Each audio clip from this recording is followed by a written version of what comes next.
All right, you guys clicked on this video to get a question answered that you've been begging to know.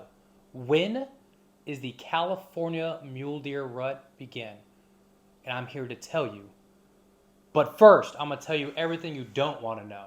Just kidding. I'm not going to tell you what. I'm not going to make this a long video. I'm not going to explain how water matters or food source matters or humidity or the day when the fawns drop and it's X amount of months and days after that, moon phase. I'm not going to talk about none of that. I'm just going to tell you right now that it's October 12th, and I'll see you guys later. Thanks for watching.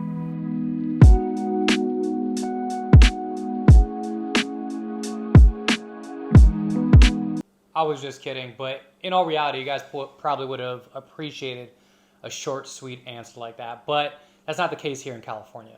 So for those of you who have never hunted California or aren't on a coast per se, the mule deer out here in SoCal specifically, because I don't know much about NorCal, they tend to rut earlier in the year the closer they are to the coast. So what I mean by that is, in my experience, I've seen bucks mount does as early as September 17th out here near the coast.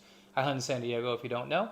So September 17th for our coastal mule deer is when peak rut activity, yet again in my experience, is when it begins. The further inland you go, it gets more delayed. Some of you may hunt a state near California that has a December, January hunt where a lot of bow hunters go to go find rut activity. I hunted it earlier, and if you know what I'm talking about, you know what I'm talking about. I may or may not have made some videos about that. But typically, inland California, 30, 40 miles in, you'll see peak rut activity, in my experience, around the third week of October.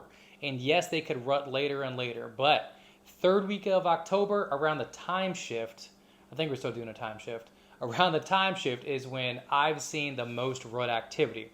So if you want your chance at a giant mule deer at the best to have, if you want to have the best opportunity at a giant mule deer when they tend to make the most mistakes, I would be out there around that time. And for us here in California, we had the most rain in a very, very long time. So the bodies are going to be giant this year. I've already had my hunting season. You'll see those videos in a couple weeks, and we got some big-bodied mule deer this year, bigger than I've seen in a very long time. So get excited. Additionally, though, unlike elk, where everyone knows elk have that rut activity second and third week of September, these tend to vary. It's not a specific hard date or week in the year, typically like elk from what I've read, but ours could vary by week to week. They could get pushed a little bit. So don't hold anything I have to pure value. Just know that from what I've seen mostly, third week in October is when you'll get your highest rut activity in Southern California for the inland mule deer. Coastal mule deer, third week of September. Yet again, my experience. Hope this helps. Hope you find a big buck. Hit me up with some questions in the comments or on Instagram. Instagram handles the same exact handle as my YouTube channel. And I hope to hear from you soon. And I hope to see you guys drop some big deer. Talk to you later.